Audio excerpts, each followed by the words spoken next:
The entire population of USA in India is actually do not have electricity, and that's something that's the task we have taken upon ourselves to complement the government's effort.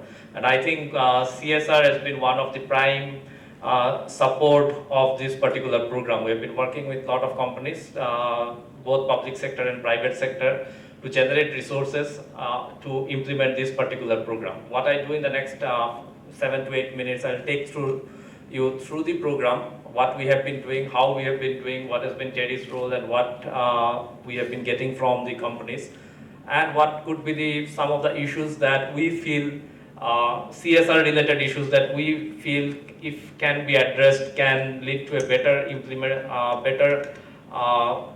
implementation, or rather better support of our program as well as other socially relevant programs in the country. So the program name is Lighting a Billion Lives.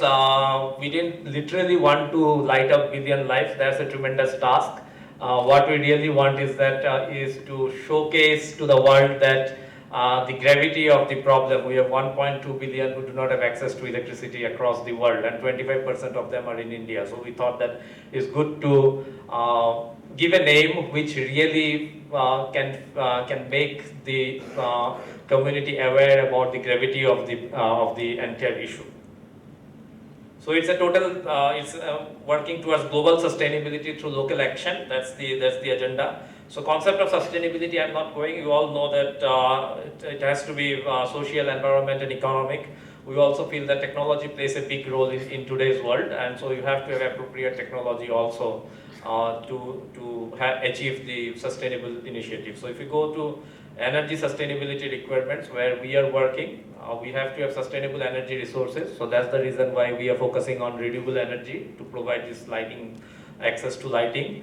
Appropriate energy carriers, how exactly you have to deliver the energy to the community. So whether it is decentralized, centralized, at the local level or at the district level, that's very important. Increased efficiency, reduced environmental impact, and of course satisfy other facets of sustainability. So with this in the as the main underlying principle, we started the campaign which facilitates setting up local energy enterprises and energy service providers, and which offer clean lighting to the villages.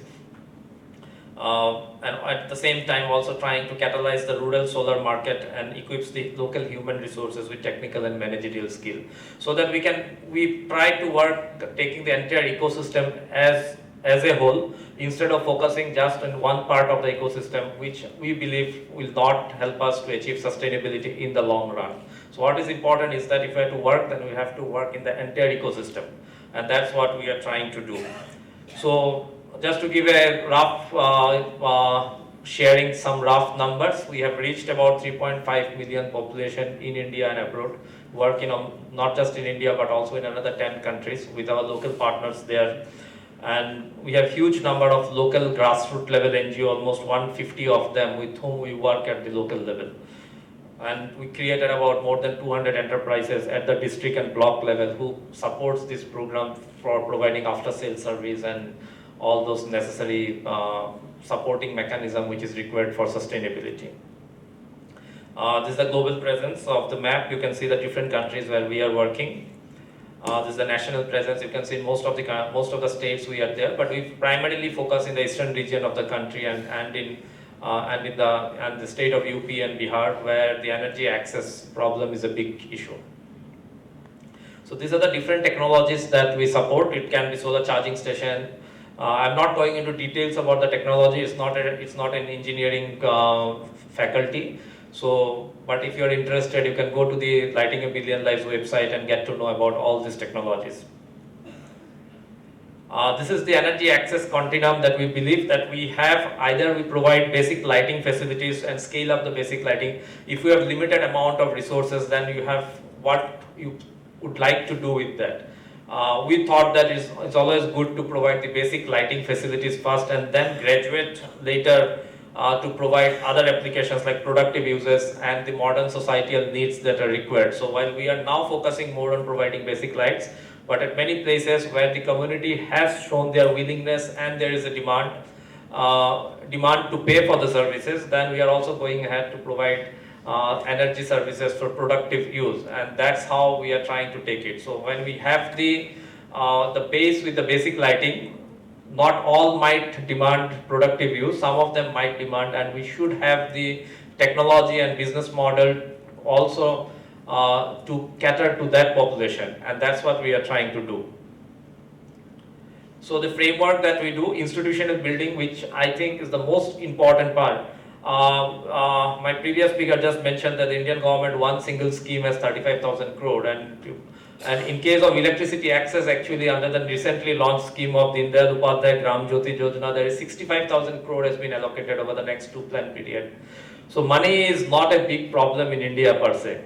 It's the institutions which are not there right at the grassroots level to channelize the money for the betterment of the society, which is the most important. We may have very good institutions located in Delhi.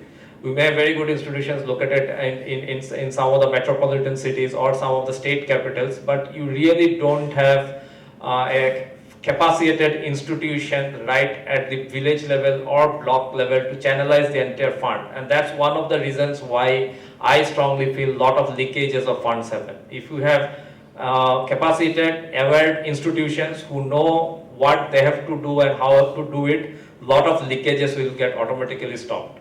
So that's something that we feel that is one of the areas where we have to work, and we have to build institutions. How do you build it? You have cluster level energy enterprises who are trained by us to provide these energy services. We have village level entrepreneurs, partner organizations. We have 150 organizations working with us to take forward this agenda of lighting access. Now, not all of them were actually into the business of or into the implementation of lighting access earlier. We developed their capacity. Now they have developed their capacity in such a way that they themselves can go directly to a lot of corporates and other organizations to take CSR fund and implement the programs on their own without coming to TERI. So what we have done is that we have made them capable of directly tapping the funds, because from staying in Delhi, we can't do all the things in the entire country. So now if an organization is there right in, say, Meghalaya, they can directly tap the funds of the local companies, the local government, of the state government and others, and help develop the energy access program in that particular state. So that's something we have tried to do over the years, and we are still doing. Of course, key feature of the program has been technology, quality control. That's something is missing in India. We tend to, India is a very price sensitive market. So the users would like to take a product which is low cost than to go for a high quality, little costlier product. So that's something that we have been working to bring in awareness that quality is more important than the price. So it's always better that you gain in the long term to have when you have a good quality product than to gain in the short term. Impacts, we have impacting poverty eradication, livelihood, education, women empowerment, health and safety, all these are the impacts which we are trying to create. And of course, the entire initiative could not have happened without the support of central and state government, corporates and PSUs, and a lot of other organizations with whom we are working. So this is how LABL works. Basically, I have already described it. So we are there in TERI, and we facilitate the entire interventions to local organizations and energy enterprises to finally impact the end user household. These are the impacts, some of the photographs that I just mentioned. Innovations, we had a fee for service instead of providing the system or sell the system. It's the service which is being sold, or rather which is being provided. TERI doesn't earn anything from it. It's the local entrepreneurs that has been created, they earn the money for, and they use the money for the after sales and also for their own livelihood. So it is not just providing access, but at the same time creating rural livelihood in the villages. And these entrepreneurs that we are creating can also channelize other type of services in the villages which the government can plan to do. For example, these energy entrepreneurs can also start say providing services of providing some related to mobile telephony and all those things. So they can also do that. Now that they are trained, they know some of the things, so they can be further trained and provide those services. So that's something we're doing. Technological innovations, we have a lot of technologies which are demand based, which we're trying to do instead of focusing only on one particular technology.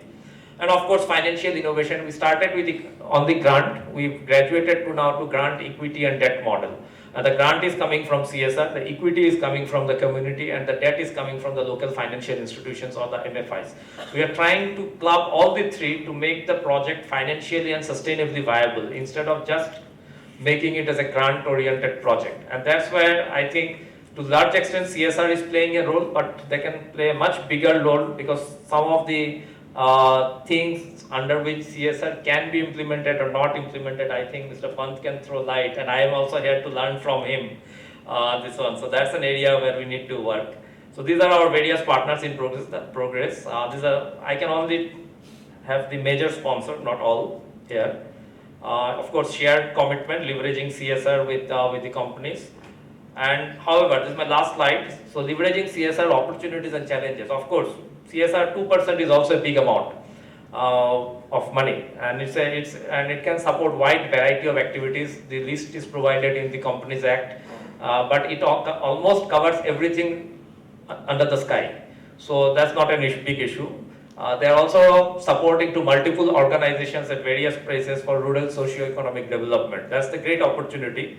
However, in many cases we have seen that, and that's why I'm talking from my practical experience of implementing this particular program for the last 7 years, that in many cases they do not allow flexibility with regard to implementation, especially the public sector undertaking, the central public sector undertaking or the state public sector undertaking. So it's very project based, it's not program based, so you have to complete the project within 2 years, 1.5 years, something like that. So that unless the project is completed, it seems they can't show it properly in their balance sheet that we have implemented this number of projects in a year or supported this number of projects. So instead of taking a holistic approach of making it a program based and then supporting certain interventions in the program to have a more holistic development, it's very project based. So sometimes it creates, it may not create the type of the sustainability that we want.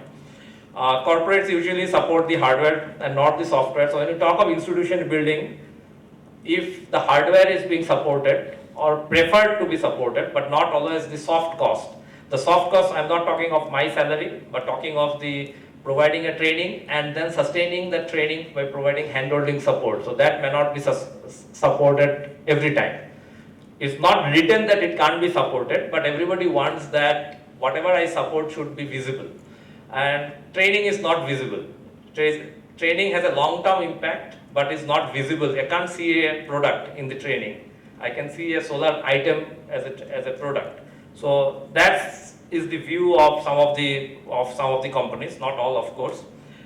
We strongly believe that incentivization across the value chain, instead of providing, say, a particular product at a buy-down grant, instead of that, if I incentivize and then across the value chain so that we create a value for that product and that the community buy that makes much more better sense than directly reducing the price of the product and giving it for free. So that's something that I think we need to debate on that issue. That's an issue that is there. And of course, they support activities only in their operational area. That's something that, of course, there is no harm, or they will definitely would like to support in their operational area. But say, for example, you have a company in Delhi whose operational area is Delhi. If they have to do CSR, you can't get an unelectrified households in and around Delhi. So you have to go to Bihar or UP or some place. Now, how do you support that? So that's something is an issue that also needs to be sorted out. That's more about implementing the rules. The guidelines are good, but the rules for, or rather, the policy is good. The guidelines and rules for implementing the policies are not clear or very explicit still. That's where I think Mr. Pant Institute has to work a lot in making those things clear. So that's the perspective that we feel in the CSR thing. We open to questions during the discussions. Thank you. I would request you to keep that slide, the last one. Sure. Because you have already raised a few issues that are already being debated so much in the media, in the